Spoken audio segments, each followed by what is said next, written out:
Diascofoot, le miroir du football de la diaspora congolaise.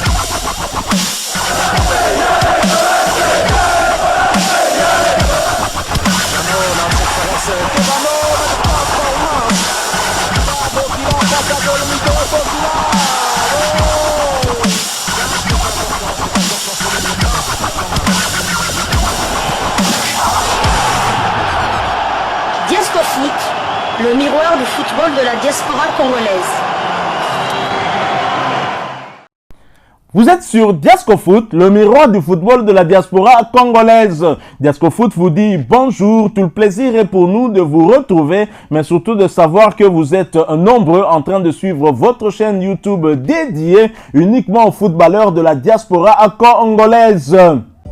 C'est l'heure de partager avec vous quelques news que nous avons pu récolter pour vous, des news concernant la tanière des léopards de la République démocratique du Congo. Nous restons toujours dans le cadre des portraits des jeunes joueurs congolais que nous vous proposons. Nous restons toujours dans le compartiment défense qui concerne les défenseurs et ainsi que le gardien de but. Nous allons cette fois vous parler d'un gardien de but. Gardien de but, un compartiment qui continue à poser problème du côté de la tanière. On le sait que le gardien titulaire de Léopard s'était blessé lors de la dernière CAN. Il est indisponible jusqu'à la fin de la saison. Il ne sera pas là lors du prochain match de Léopard, match officiel qui verra nos fauves en découdre avec les Lions de la Teranga du côté de Dakar au Sénégal. Et ce sujet, nous vous le proposons dans le cadre de cette deuxième livraison sportive de ce jeudi 28 mars 2024. Nous allons parler d'un gardien, Timothée, lui aussi s'appelle Timothée, et on le sait que le team manager des Léopards nous avait parlé de deux gardiens qui devaient rejoindre la tanière. L'un, il a cité son nom, l'autre, il n'a pas cité son nom, il a tout simplement parlé d'un jeune gardien, et votre chaîne YouTube Diascofoot est en train de chercher, de fouiller le jeune gardien. Nous en avons détecté un, même s'il évolue en Ligue 2, l'équivalent de la 4e division anglaise, mais il est titulaire, attention, il a du temps de jeu, c'est un jeune aussi, et donc c'est de lui que nous allons parler. Lui, c'est qui? C'est Timothée Lotutala, de son nom complet, Timothée Jacques Orcel Lotutala, qui est un footballeur professionnel franco-congolais, né à Gonesse, en France, un certain 13 février 2003, et qui joue au poste de gardien de but pour le club anglais de Doncaster Rovers en prêt en provenance de Hull City. Doncaster, un club connu par beaucoup de Congolais, ceux en tout cas qui s'adonnent aux jeux de paris sportifs, ils connaissent bien Doncaster Rovers. Alors, ce jeune gardien mesure 1m89, il porte le dossard 15. Alors, à Doncaster, il est là en prêt, mais c'est un gardien qui joue du côté de Hull City. Alors, comme Yannick Yalabolazi, Timothée Lotutala est né à Gonesse, Paris, France, mais a grandi du côté de l'Essex en Angleterre. Yannick Yalabolazi est né du côté de Lyon. Il a grandi également en Angleterre, où il a eu d'ailleurs à débuter sa carrière avec un crochet du côté de Malte. Alors, carrière en club pour ce jeune gardien. Lotutala a débuté sa carrière du côté de West Ham United, Brentford et Tottenham Hotspur. Là, nous sommes chez les jeunes.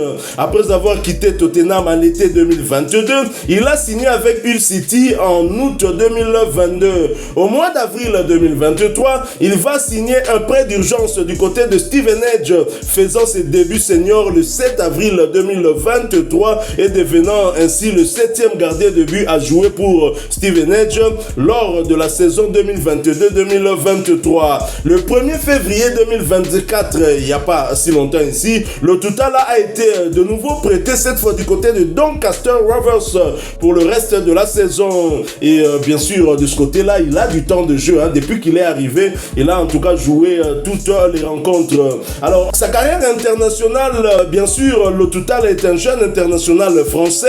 Et au mois d'août 2022, il comptait 14 sélections pour son équipe des moins de 19 ans. Au mois de juin 2022, il fait partie de l'équipe de France qui a participé au championnat d'Europe de moins de 19 ans, où les Bleuets ont atteint l'étape des demi-finales avant de s'incliner face aux futurs finalistes Israël.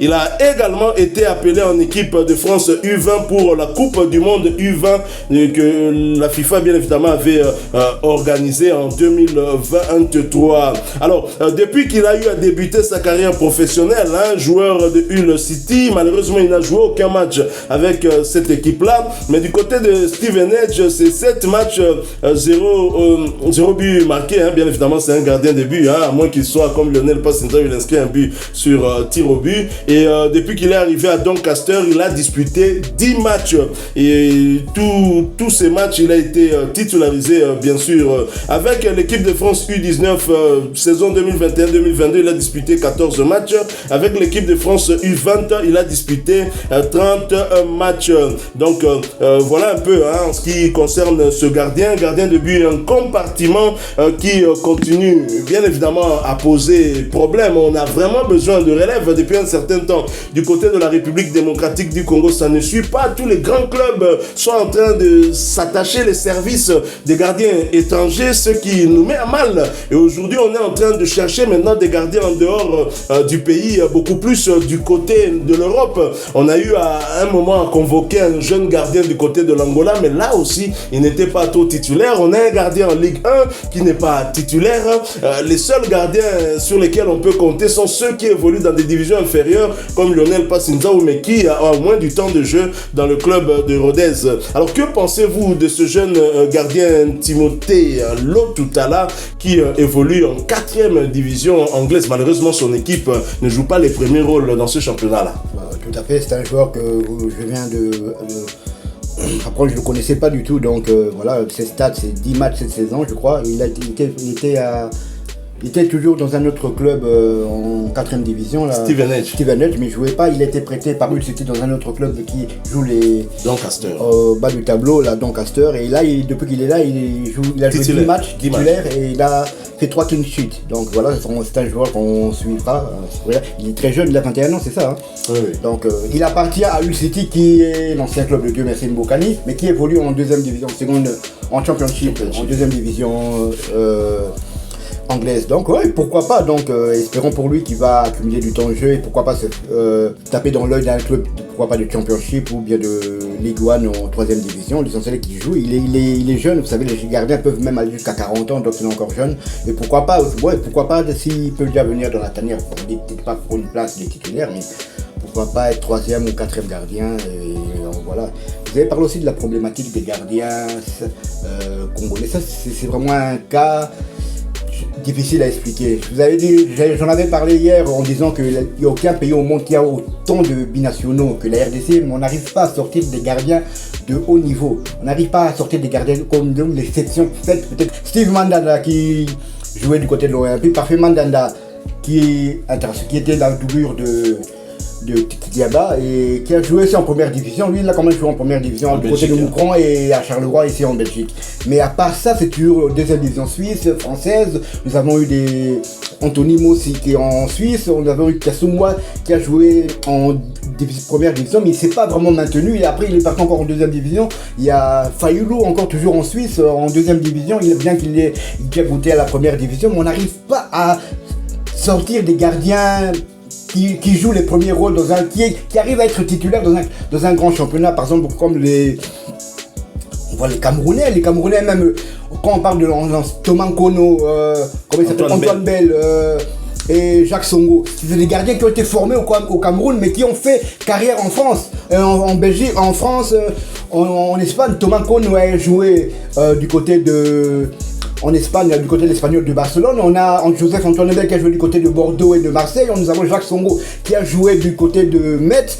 J'ai oublié encore Kameni qui a été formé aussi du côté du Cameroun, mais qui a joué en Liga en Espagne, à Malaga, si mes souvenirs sont bons. Donc on a des gardiens, on a aussi en Côte d'Ivoire, on a vu Barry Kopa Boubacar qui a joué du côté de la Belgique et du côté de Beveren et de Lokeren qui était le gardien titulaire en 1re division. Mais que dire les talents n'ont pas manqué en RDC. Que dire du Sénégal dont le premier gardien était le gardien de Chelsea, il est parti pour des raisons financières, il est parti du côté de l'Arabie Saoudite. Le deuxième gardien, c'est le gardien de Clermont Foot en première division, en Ligue 1 française.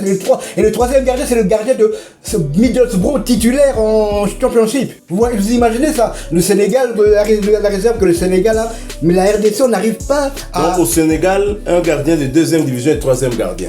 Chez nous, titulaire. Titulaire, exactement. Troisième gardien du Championship, qui a un championnat plus élevé que le championnat belge ou suisse. Donc, tout à fait. C'est vraiment un problème. Mais voilà, comme le joueur, il est jeune, tout ça, en espérant qu'il y aura évolution. Nous, c'est bon, c'est vrai que, comment il s'appelle, Berthaud, il joue en Ligue 1, mais il est dans un club de Ligue 1, mais il ne joue pas. Et c'était fait le match contre le Paris Saint-Germain. Mais là, c'est vraiment un cas vraiment difficile, on espère. Pourquoi pas, il est encore jeune, Timothée. Et Fayoul aussi, qui a de bonnes chances de retrouver l'élite avec son club de Sion. Pourquoi pas se maintenir et faire des bons résultats et rester en Ligue 1 pendant des années. Vous avez parlé du Sénégal, vous avez également parlé du Cameroun, surtout l'exemple du Cameroun avec des gardiens qui ont quitté le Cameroun, qui sont allés s'exiler du côté de l'Europe, qui ont évolué dans des clubs de l'élite, surtout en France en ce qui concerne les Camerounais. Alors la question qu'on peut se poser, qu'est-ce qui peut expliquer cela? Est-ce un problème de politique, de vision de notre football, surtout au moment où nous avons des difficultés, où tous les clubs vont puiser à l'extérieur en Afrique pour amener des gardiens ici, on le voit au FC Saint-Éloi Loupopo, le tout-puissant Mazembe Anglebert qui a commencé depuis, et nous avons l'ASV Club aussi. Est-ce que ces clubs se disent qu'avec des gardiens étrangers nous pouvons avoir des résultats contrairement aux gardiens congolais, même si on peut aussi citer un gardien comme Matampi qui est allé du côté de la Tanzanie, mais lui a fait réellement son temps. On peut citer aussi Estras Kabamba qui est allé du côté de l'Angola, mais ce sont des cas exceptionnels. Pourquoi ce compartiment gardien de but, depuis un moment, ça ne marche plus? C'est vrai, le Cameroun a eu des gardiens qui évoluent en Europe, mais la RDC ne se plaignait jamais. On n'avait pas à se plaindre parce que on avait justement des bons gardiens locaux ici. La place de gardien de but était assurée à des locaux, et puis on a eu des gardiens comme Parfait Mandanda qui sont venus un tout petit peu bousculer aussi la hiérarchie à un moment. C'est lui qui était d'ailleurs pressenti vraiment gardien titulaire. Joël Kassumbo est arrivé aussi, mais c'est en ce moment-là, après qu'Idiaba, Matampi a essayé, et puis plus rien. Alors qu'à l'époque, on avait des grands gardiens du côté d'Imana, grands gardiens du côté de V-Club, grands gardiens du côté de Bilima, pour ne citer que ces trois clubs de la capitale. Et quand vous allez ailleurs, vous avez des grands gardiens du côté de Sangabalende, du côté du tout-puissant Mazembe Anglebert, du côté du FC Saint-Éloi à Loupopo. Mais aujourd'hui, ça devient un problème. La fédération n'a-t-elle pas quelque chose à faire pour remédier justement à cette situation? Tout à fait. La RDC n'arrive plus à sortir des gardiens, des bons gardiens. Dans une époque, il n'y a pas si lointaine, on avait deux gardiens du même club qui évoluaient en équipe nationale. On avait eu Merikani et Boulaïma, tous deux du DCMP, mais qui étaient tous deux aussi en équipe nationale. Donc, moi je dirais que Matampi c'est le dernier des Mohicans. Depuis que Matampi, on n'arrive plus. Les gardiens se succèdent. On a eu un moment, il y a eu Lomboto Lomboto est où aujourd'hui? Je ne sais pas. On parle du jeune Lunanga, je crois, qui venait de Bukavu. Il était troisième gardien de l'équipe nationale, je crois. Il a disparu de la circulation. Et Zras Kabamba, vous avez parlé de lui aussi, qui évolue du côté de Bravo Stomaki. Bravo Stomaki. Dans les recherches, on ne voit pas, il ne joue pas. Donc on n'arrive pas. Il y a eu, comment il s'appelle encore? Mabrouki, je crois. Mabrouki. Nathan Mabrouki. Il est aussi l'espoir. Il est aussi un espoir. Belle taille et tout ça. Il a disparu de la circulation. Je comprends pourquoi tous les grands clubs, que ce soit Loupopo, Mazembe, DCMP et la Vita Club, n'ont que des gardiens étrangers. Donc voilà. Et même Sadio Badji est entre deuxième et troisième gardien seulement au TP Mazembe. Il est international. Ça fait des ordres. Mais la fédération devrait quand même faire quelque chose. Ces clubs-là, ces grands clubs doivent aussi promouvoir le football local. Si dans d'autres pays, on limite le nombre d'étrangers sur terrain, c'est justement pour privilégier aussi le football local, les footballeurs locaux, parce que ce sont talentueux qui viennent justement en renfort de la sélection. Je pense que au niveau de la fédération, l'équipe qui arrivera après le Connor de triste mémoire, hein, que je n'aime pas du tout, en tout cas je ne suis pas hypocrite, je pense que cette équipe-là devra travailler sur ce cas. On doit se poser des questions et des bonnes. Et la responsabilité de la fédération, la responsabilité du gouvernement à travers le ministère du Sport dans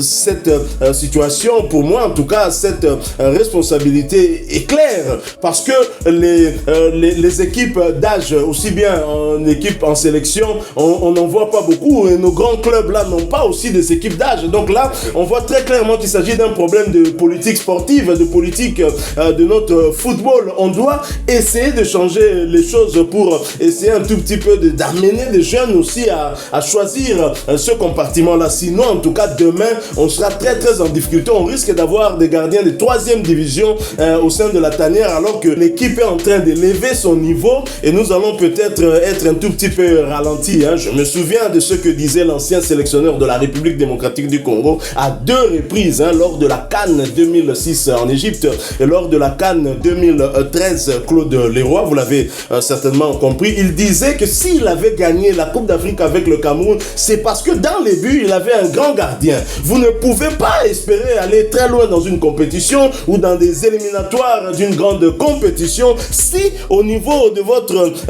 poteau, vous n'avez pas un grand gardien qui est susceptible de sortir des grands arrêts pour justement empêcher que l'adversaire puisse inscrire un but. Parce qu'il faut vous rappeler, c'est simple, si vous n'encaissez pas, vous ne perdez pas, et là c'est déjà un pas. Et maintenant, on restera aux attaquants, bien évidemment, aux défenseurs attaquants comme Chancel Mbemba Mangoulou d'inscrire un but. Vous inscrivez un but, vous n'en encaissez pas, vous gagnez, point barre. Il n'y a pas 36 solutions, donc le calcul est simple. Je crois qu'au niveau de la République démocratique du Congo, nous devons travailler fortement sur ça pour remédier à cette situation. En attendant, nous allons voir lors de la prochaine convocation pour le match contre le Sénégal, match de la 3e journée des éliminatoires de la Coupe du Monde États-Unis, Mexique, Canada 2026, si le sélectionneur des Sabres ajoutera quel jeune gardien. On est en train de vous proposer des noms, des gardiens congolais, des binationaux qui évoluent un peu partout, et certainement lorsque cette liste-là viendra, vous ne serez pas étonnés, parce que c'est un nom que vous aurez déjà entendu ici chez Diasco au foot. Je ne sais pas si vous avez quelque chose à ajouter, en tout cas nous sommes arrivés à la fin. Comme vous avez parlé de la FECOFA qui peut faire, non, les clubs aussi peuvent faire quelque chose. Le TP Mazembe, son président Moïse Katumbi, il a un centre de formation qui est le KFA, je crois. Ce centre-là, il n'arrive pas à sortir un gardien pour être même sur le banc dans ce club-là. Pourquoi? Les Glody Nikonza, les B, tout ça sont passés par les jeunes de TP Mazembe, mais pourquoi Mazembe n'arrive pas à sortir, à former un gardien, au moins d'avoir une trompe pour jouer en équipe première. Le gardien titulaire, c'est le gardien du Sénégalais qui était titulaire lors du dernier CHAN. Il est titulaire au TP Mazembe. Donc si on met de la hiérarchie des gardiens sénégalais, il est peut-être le 5e gardien sénégalais.